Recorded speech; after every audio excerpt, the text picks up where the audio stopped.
제가 장로회 신학대학 다닐 때 있었던 일인데요. 생긴 것 가지고 얘기하면 좀 그런데 생긴 것도 조금 이상하게 생겼고요. 또 하는 행동도 이상하고 또 조금 뚱뚱하기도 한 여학생이 하나 있었습니다. 근데 이 사람은요, 사실은 정식으로 시험 보고 학교에 입학한 사람이 아니에요. 자기는 직접 하나님께로부터 계시를 받아가지고 너는 신학교 가서 신학생 해라 해가지고 하나님께로부터 직접 부름을 받아가지고 자기 스스로 와서 공부를 하고 있는 겁니다. 제가 학교 가기 훨씬 전부터 이미 오셔가지고 거기에 임재해 계셨고요. 제가 졸업하고도 나서 계속해서 학교를 다녔어요. 아마 이제 됐다, 그만 나와라, 하산해라, 그런 하나님의 음성을 듣지 못해서 그랬는지 계속해서 학교를 다녔어요. 당신 학생도 아닌데 왜 교실에 들어와서 강의를 듣느냐, 그렇게 말하면은 자기는 주님께로부터 직접 부르심을 받았다고 아주 당당하게 말합니다. 여러분, 주님께로부터 직접 부르심을 받았으니까 얼마나 열심히 공부했겠어요? 강의실에 가면 제일 먼저 와가지고요, 맨 앞에 교수님 바로 밑에 와서 공부를 하는 거예요. 강의에 크게 방해되는 거 아니니까 좀 이상하게 미쳤나 보다. 그리고 그냥 다 사람들이 이해하고 넘어갔습니다. 이분과의 좋지 않은 인연이 학교 졸업하면서 끝난 게 아니고요. 학교를 졸업하고 제가 영락교회 전임 전도사로 가보니까 이분이 거기 또 다니고 있더라고요. 교회를 거기 다니고 있는 거예요. 교회에서도 당신 뭐 하는 사람이냐 물어보면 자기는 주님께 직접 부름을 받아가지고 신학교 다니고 있는 신학생이라고 그렇게 당당하게 얘기를 했습니다. 그리고 이제 그 교회 목사님 전도사님들이 굉장히 많잖아요. 그러면서 아무개 목사님, 아무개 전도사님은 자기하고 신학교에서 오랫동안 공부를 같이 한 사람이라고 하면서 아는 척을 되게 많이 하는 겁니다. 한번 어느 집사님이 목사님 아무개 아시죠? 그러는 거예요. 깜짝 놀랐습니다. 그러면서 그 사람이 말이죠, 목사님하고 신학교에서 10년 이상 같이 공부했다고 하면서 너무너무 잘하는 분이라고 그럽디다. 그래 얘기를 해요. 그 얘기를 듣는데 그 사람하고 나하고 같이 취급하는 것 같아가지고 기분이 좀 거시게 했습니다. 여러분, 정상은 아니죠, 분명히. 분명히 정상은 아닙니다. 정상은 아닌데, 그런데 정상이 아닌 사람이요, 생각보다 많습니다. 참 세상에 별의별 사람들이 다 있어요. 교회에서 신앙생활을 오래 하다 보면은 참 별스러운 사람이 다 있구나, 그런 것들을 느끼게 될 때가 많습니다. 교회는 그야말로 만민이 기도하는 집이기 때문에 누구나 다 올 수가 있습니다.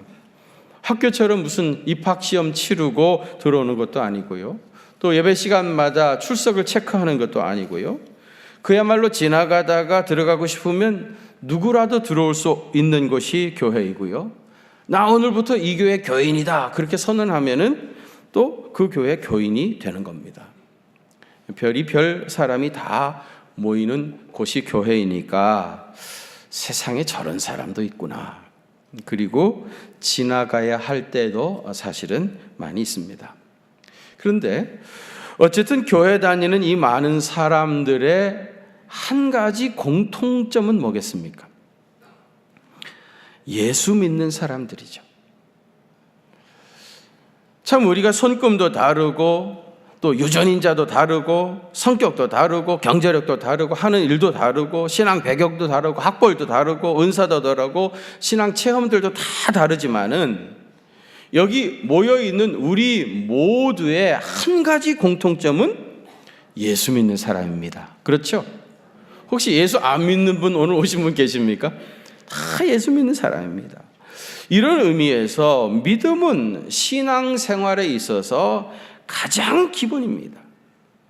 믿음이 없이는 신앙생활을 아예 시작할 수가 없습니다. 믿음은 우리가 예수님을 믿고 구원받아 천국에 가는 것뿐만 아니라 이 세상을 살아가는데 놀라운 힘과 능력이 이 믿음으로부터 옵니다. 아브라함은 이 믿음으로 100세의 아들 이삭을 낳았고요, 믿음으로 모세는 홍해를 육지같이 건넜습니다. 믿음으로 여호수아는 여리고 성을 정복했고요. 믿음으로 다니엘은 사자의 입을 막았습니다. 믿음 안에 이와 같이 놀라운 역사들이 나타납니다.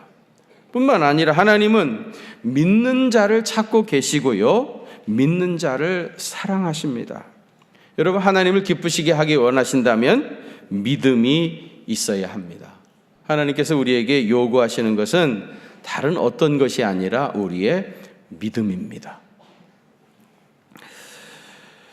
영국의 격언에 믿음은 모든 것을 가진 것과 같다 하는 속담이 있습니다. 믿음은 하나님과 연결고리이기 때문에 하나님이 하실 수 있는 모든 것을 믿음 안에서 우리도 할 수 있게 됩니다. 여러분 믿으십니까? 하나님이 원하시면 능치 못함이 없다는 걸 여러분 다 믿으시죠? 그것이 진실이라면 믿음 안에서 주님과 우리가 연결되어진 그리스도인들도 주께서 하신 일을 못할 리가 없습니다. 할 수 있거든요. 무슨 말이냐? 믿는 자에게는 능치 못함이 없다 그랬어요. 예수님을 믿는 믿음 안에서 우리 주님께서 행하셨던 놀라운 일들을 얼마든지 할 수 있습니다. 여러분 믿습니까? 믿음 안에서 놀라운 역사가 나타납니다. 인간의 최대의 두려움이라고 할 수 있는 죽음도 이 믿음 앞에서 물러가게 되어집니다. 죽음을 이기는 것도 믿음입니다. 어떤 아주 믿음이 참 좋은 권사님이 계셨어요. 이 권사님이 원래 딸을 둘 낳으셨는데 큰 딸은 일찍 하나님이 불러가셔서 천국에 갔고요. 작은 딸은 미국에 이민을 가셔서 살고 있었습니다. 한 번은 권사님이 작은 딸을 만나려고 이제 미국에 가려고 비행기를 탔는데 비행기 타셔가지고 믿음이 좋으신 분이니까 먼저 하나님 앞에 의자에 앉아가지고 간절히 기도하고 그리고 이제 성경책을 꺼내가지고 비행기 안에서 성경을 열심히 읽었습니다. 한참 읽다가 지루해지니까 뜨개질을 꺼내가지고 이제 뜨개질을 열심히 했어요. 한참 날아가는데 태평양 상공을 날아가다가 갑자기 난기류를 만나가지고요. 비행기가 심하게 요동을 치기 시작했습니다.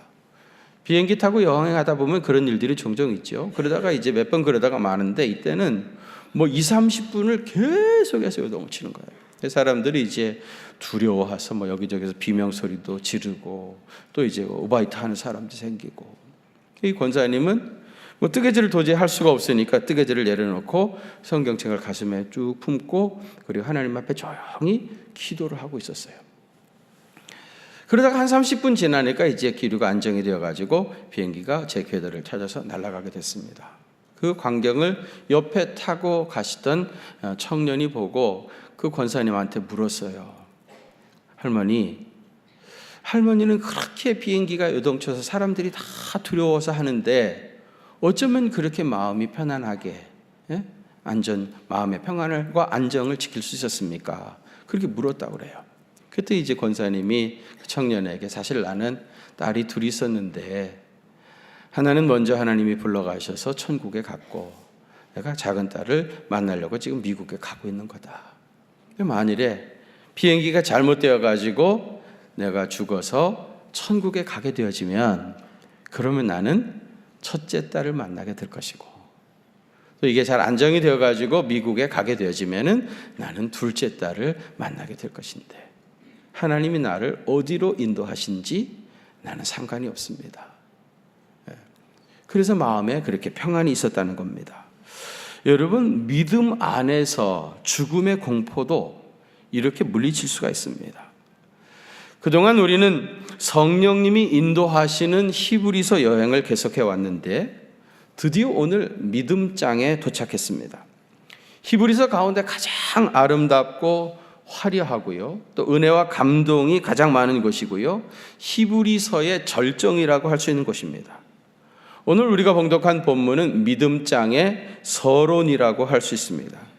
이 믿음장 서론에서 믿음을 정의하고 있는데 여러분 본문 1절 한번 같이 봉독하실까요? 1절입니다. 시작. 믿음은 아멘. 믿음은 바라는 것들의 실상이라고 했어요. 바라는 것들의 실상. 그러면 여러분 믿음이 있으려고 하면 우선 전제가 뭐예요? 바라는 것들이 있어야죠. 바라는 것들이 실상으로 나타나는 것이 믿음입니다. 만일에 바라는 것이 없으면 결국은 실상도 없게 되어지고 믿음도 말할 수 없게 되는 거예요. 바라는 것들은 무엇입니까? 그것이 다른 말로 얘기하면 비전입니다. 여러분에게 어떤 비전이 있습니까? 그 비전이 무엇입니까? 존 맥스웰이라고 하는 분이 성공하는 사람들하고 실패하는 사람들을 가만히 분석 비교해 보니까 그들의 공통점이 있더라는 거예요. 우선 성공하는 사람들의 공통점은 삶의 확고한 목적과 비전이 있더라는 거예요. 그들에게는 분명한 삶의 목적이 있는 거예요. 그리고 자기가 가지고 있는 꿈의 자극을 받아가지고 그 꿈을 이루어가기 위해서 계속해서 앞으로 전진해 가는 사람이 성공하더라는 겁니다. 또 셋째로는 언제나 보다 큰 꿈을 품고 그 꿈을 달성하기 위해서 끊임없이 노력하는 사람들, 그들이 성공하더라는 거예요. 반면에 실패하는 사람들의 특징도 있더라는 겁니다. 실패하는 사람은 늘 현재만 보고 현재에 안주해 있는 사람. 여러분, 제일 편하고 쉬운 것은 하던 대로 그대로 하는 겁니다. 현재에 안주하는 사람은 결국은 실패합니다. 오직 현재에만 의해서만 자극을 받고 현실의 일에 급급하게 사는 사람은 실패한다는 거예요. 그래서 오늘 당장 필요한 것에만 심취되어서 살아가는 사람, 이런 사람들은 실패하더라는 거예요. 이런 의미에서 맥스웰은 하는 말이 가장 세상에서 불쌍한 사람은 돈이 없는 사람이 아니고 꿈이 없는 사람이고, 이런 사람은 하나님을 기쁘시게 해드릴 수 없다 그랬습니다. 여러분, 비전이 있어야 믿음이 생기고요, 이 믿음 안에서 놀라운 역사가 일어납니다. 요셉이 꿈쟁이였던 것처럼 역사상 위대한 일을 감당했던 사람은 다 비전의 사람이었습니다. 여러분이 지금 가슴에 품고 있는 바라는 것들 말입니다. 사실은 따지고 보면 그것은 하나님께서 여러분의 마음속에 심어주신 겁니다. 빌립보서 2장 13절에 보면 너희 안에서 행하시는 이는 누구라고요? 하나님이시다. 하나님이 지금 여러분 안에서 행하고 계십니다. 그러면서 자기의 깊으신 뜻을 위하여, 하나님 당신 자신의 깊으신 뜻을 위하여 너희에게 소원을 두고 행하게 하신다. 그러니까 여러분, 우리의 마음속에 품고 있는 비전, 우리 마음의 소원이 결국은 누구의 뜻입니까? 하나님의 뜻이에요. 하나님은 당신의 기쁘신 뜻을 이루어 가시기 위해서 우리 마음속에 소원을 주신 겁니다. 비전을 주신 거예요. 그러니까 여러분, 이 비전이 이루어지면 하나님의 기쁘신 뜻이 이루어지는 겁니다. 여러분 믿으십니까? 내 마음속에 품고 있는 소원, 이것은 나에게서부터 시작되어진 것이 아니라 사실은 하나님께서 당신의 기쁘신 뜻을 이루어 가시려 우리 가슴에 심어주신 하나님의 뜻입니다. 그 뜻을 이루어드림으로 주님께 영광 돌려드리기를 바랍니다. 미국의 유명한 성경학자인 매튜 헨리가 이런 얘기를 했어요. 믿음은 확고한 확신이며 하나님께서 그리스도 예수 안에서 우리에게 약속하신 것을 모두 성취할 것을 신뢰하는 것이다. 그리고 이 확신은 너무 강하기 때문에 바라는 것을 이미 소유된 것으로 여기며 실제로 보는 것처럼 생각하게 한다. 그 믿음이 너무 강하고 확신이 너무 강하기 때문에요, 바라는 것들, 사실은 미래에 되어질 것이죠, 그것을 여기서 마치 꼭 이루어진 것처럼, 이미 이루어진 것처럼 그렇게 확신하고 여기서 경험한다는 겁니다. 믿음은 바라는 것들의 실상이요라고 하는 말이 그런 뜻입니다. 우리가 소망하는 것이 사실은 미래에 되어질 일이지만 그것을 지금 여기서 경험하고 확신하는 겁니다. 주님을 믿는 믿음 안에서 확신하니까 그러한 역사들을 체험할 수 있는 겁니다. 이런 의미에서 내가 무엇을 바라는지, 그것이 대단히 중요합니다. 왜요? 결국 그 사람은 그가 바라는 인생을 살아가기 때문입니다. 이런 의미에서 랄프 월도 에머슨이라고 하는 분이 이런 얘기했어요. 사람이 하루 종일 품고 있는 생각이 바로 그 자신이 된다. 여러분이 하루 종일 품고 있는 그 생각 말입니다. 결국은 여러분은 그런 인생을 살아가게 된다는 말입니다.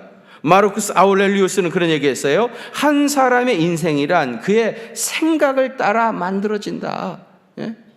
어떤 생각을 하고 어떤 꿈을 품고 어떤 비전을 가지고 있느냐에 따라서 그의 생애가 결정된다는 겁니다. 노만 빈센트 필 박사님은 그대의 생각을 변화시켜라. 그것이 그대 자신의 세계를 변화시키는 것이다. 생각이 달라지면 우리가 경험하는 세상이 달라지게 되는 겁니다. 어떤 비전을 가지고 어떤 소망을 가지고 살아가느냐, 그것에 따라서 여러분의 인생이 결정되어져요. 결혼을 앞에 두고 있는 청년이요, 우리 장로 교인들은 하나님의 뜻이나 예정의 교리 이런 거 잘 믿지 않습니까? 그래서 하나님 앞에 기도했어요. 하나님, 어떤 자매가 눈에 들어오는데 제가 그 자매하고 결혼해도 되겠습니까? 그와 결혼하는 것이 하나님의 뜻입니까? 그렇게 물었어요.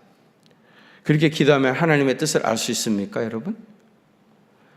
결혼해서 살아봐도 하나님의 뜻을 알 수 없는데 그렇게 기도한다고 해서 알겠습니까? 그러니까 이 청년이 하나님이 알아서 해주세요. 그렇게 기도한 겁니다. 하나님이 알아서 해주세요. 여러분, 하나님 알아서 해주세요. 그렇게 기도하면 더 이상 기도할 게 뭐가 있습니까? 여러분, 제일 맥 빠지는 것이 하나님 알아서 해주세요 라고 드리는 기도입니다. 하나님이 진짜 우리에게 듣고 싶은 기도는 뭐예요? 네가 뭘 원하느냐? 그것을 분명하게 말하라. 그렇게 하나님께서 우리에게 요구하시는 거예요. 구체적으로 아주 분명하게 기도하기를 원하시는 겁니다. 주님, 저는 이런 사람을 원하고 있습니다. 일평생 남편에게 순종하고 날이 밝기 전에 일찍 일어나가지고 가족들을 위해서 아침 식사를 하고 해가 뜨면 들판에 나가서 소처럼 일하고 밤에는 집안 살림 잘하는 여자입니다. 거기 특별히 하나 더 있습니다. 절대로 잔소리는 하지 않는 여자입니다. 그럼 하나님 뭐라고 그러시겠습니까? 그런 여자 있으면 내가 데리고 살겠다. 예? 여러분, 그런 세상에 그런 여자는 없습니다. 그래서 하나님이 이런 여자 데리고 살라 착 붙여주는 경우도 있어요. 소위 거절하신 기도죠. 거절했든지 그대로 응답했든지 어쨌든 구체적으로 기도를 해야 하나님이 내 기도를 그대로 들어주셨는지 아니면 거절하셨는지 아니면 더 좋게 역사하셨는지 하나님과의 만남을 경험할 수 있게 되죠. 구체적으로 기도를 해야 하나님과의 만남을 체험하게 되시는 겁니다.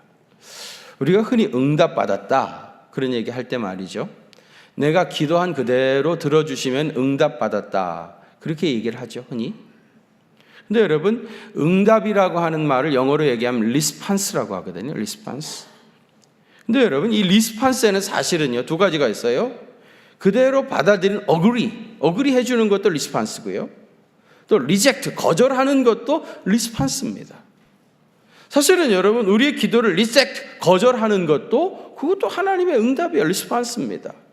어떻게든지 하나님께서 반응하신 것이죠.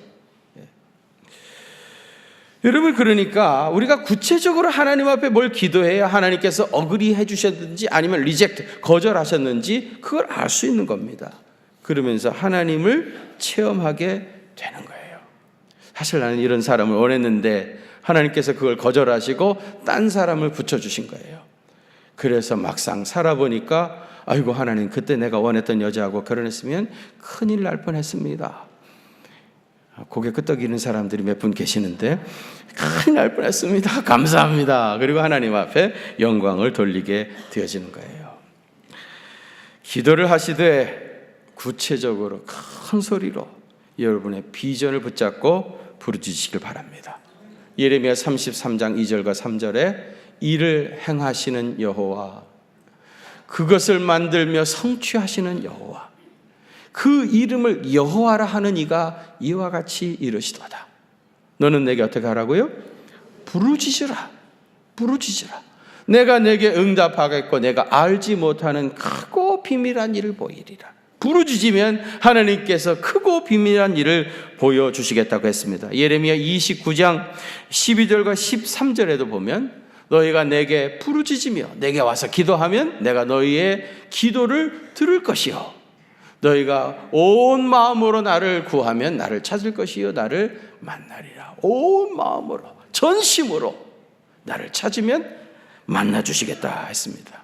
시편 50편 15절에도 보면 환난 날에 나를 부르라. 내가 너를 건지리니 네가 나를 영화롭게 하리라. 여러분, 환난 날에 주님 앞에 나와 부르짖으면 우리 주님이 우리를 건져주시겠다고 했어요. 그리고 뭐라 그래요? 네가 나를 영화롭게 하리라. 하나님께서 우리의 기도를 들으시고 응답하심으로 말미암아 하나님이 영광을 받으시는 겁니다. 할렐루야. 여러분의 소원, 여러분의 비전이 이루어짐으로 하나님의 영광이 나타나게 되어집니다. 그런 놀라운 역사들을 금년에 체험해 가시기를 바랍니다. 여러분, 항상 우리의 믿음을 위협하고 흔들어대는 것은 지금 우리가 처해 있는 상황입니다. 믿음으로 살 것인지 아니면 상황에 끌려 다닐 것인지 우리는 둘 중에 하나를 선택하며 살게 되어 있습니다. 나폴레옹이 아주 유명한 일화죠. 한 번은 부하가 허겁지겁 달려왔습니다. 장군님, 상황이 아주 좋지 않습니다. 우리가 퇴각해야겠습니다. 그렇게 말했다고 그러지요. 이때 나폴레옹이 뭐라고 그럽니까? 무슨 소리냐?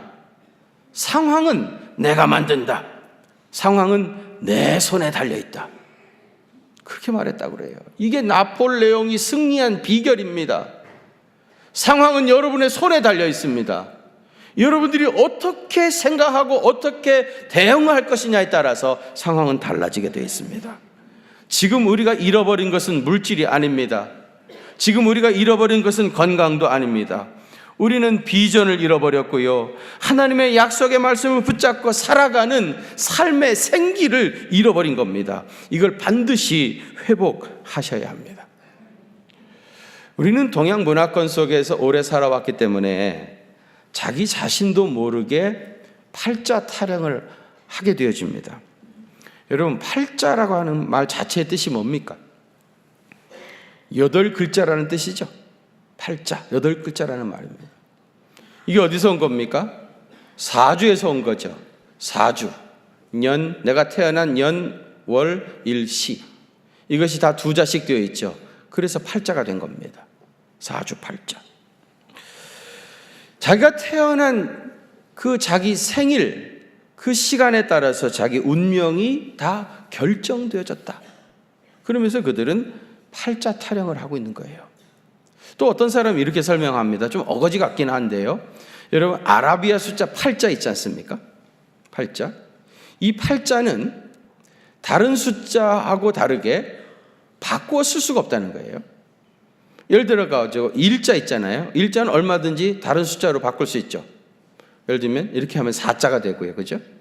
또 일자에다가 이렇게 하면 7자도 되고 다른 수로 바꿀 수 있습니다. 2자 같은 경우는 3자도 만들 수 있고요. 그죠? 3자 같은 경우는 8자 또 6자 만들 수 있죠. 그러니까 가만히 생각해 보면 다른 숫자는 다 다르게 바꿀 수 있는데 8자는 바꾸지 못한다는 거예요. 그래서 자기 타고난 8자에 의해서 그저 길들어져서 운명이니 생각하고 그렇게 살아가야 한다는 거예요. 여러분, 예수 믿는 사람들은 8자 타령하면 안 됩니다. 요즘 점치는 무당 집에 가보면은요, 그 아래 이렇게 안내말에 써 있대요. 교회 다니는 사람 비밀을 보장해 드립니다. 아마 권사님들이 신분 세탁하시고 무당한테 가서 정초에 점 많이 보는가 봐요. 오죽하면은 무당들이 말이죠. 교회 다니는 사람 비밀을 보장해 드리겠습니다. 그리고 영업을 하겠습니까? 우리 그리스도인들은 주님의 보배로운 피로 구속함을 받았습니다. 그래서 여러분들이 무엇을 바라든지 믿는 대로, 여러분이 꿈꾸는 대로 다 할 수가 있습니다. 특별히 우리 경기중앙교회는 어떤 교회입니까? 꿈이 있는 교회예요. 꿈대로 되는 교회입니다. 여러분들이 주님을 믿는 믿음 안에서 꿈꾸고 있는 것들이 결국은 다 이루어질 것입니다. 포기하지 마십시오. 여러분이 스스로 포기해버리면 하나님도 어찌할 수 없습니다. 주님이 내 가슴에 주신 그 꿈을 붙잡고 부단히 노력하고 애쓰고 부르짖어 기도하고 나가면 주님이 반드시 들어주시고 응답해 주십니다. 우리 예수 믿는 사람들은 얼마든지 자기 운명을 극복하고 창조적인 생애를 살아갈 수 있도록 여러분의 미래가 활짝 열려져 있습니다. 믿으시기를 바랍니다. 여러분, 저희 아버지가 수의사였다고 말씀드렸잖아요. 제가 아주 어렸을 때 우리 아버지가 그래서 가축병원을 하셨어요. 지금도 제 어렴풋이 기억이 나는데 큰 길가에 가축병원이 있었고요. 그 뒤에 안채에서 저희가 살았습니다. 그리고 그 뒤에 백가든이 상당히 큰 백가든이 있었습니다. 거기 조그만 연못도 있어가지고 제가 그 연못에 들어가서 엄마 뜰채가지고 금붕어도 잡고 그리고 엄마한테 혼난 적도 많이 있었습니다. 그 집에서 제가 10년 이상 살았는데요. 그런데 우리가 그 집에서 이사해가지고 다른 데로 가는데 동네 사람들이 우리 아버지한테 그러더랍니다. 사실은 이 집이 사람이 이사만 들어오면 죽어나갔던 집이었다는 거예요. 몇 번 동안 몇 사람이 이 집에 와가지고 얼마 있다가 사람이 죽어서 나가고 소위 말하는 귀신 붙은 집이었던 겁니다. 근데 우리가 이사 들어간 거예요. 동네 사람들이 우리한테 와가지고 그런 집이라고 말은 해주지 못하지만은 이 사람은 얼마나 있다가 또 사람이 죽어서 나갈까 그리고 지켜봤던 겁니다. 근데 우리가 10여 년을 사는데요, 아무 어려움이 없이 잘 되는 겁니다. 게다가 제가 거기서 그 집에서 태어났습니다. 여러분, 제가 귀신 붙었던 집에서 태어났던 사람입니다. 할렐루야. 거기서 태어나가지고 여러분 건강하게 이렇게 자라가지고 경기중학교에 목사까지 된 겁니다. 할렐루야. 뭐 별로 감동은 안 하시는 것 같은데 남의 일이라고. 귀신 붙었던 집에서 제가 태어났어요.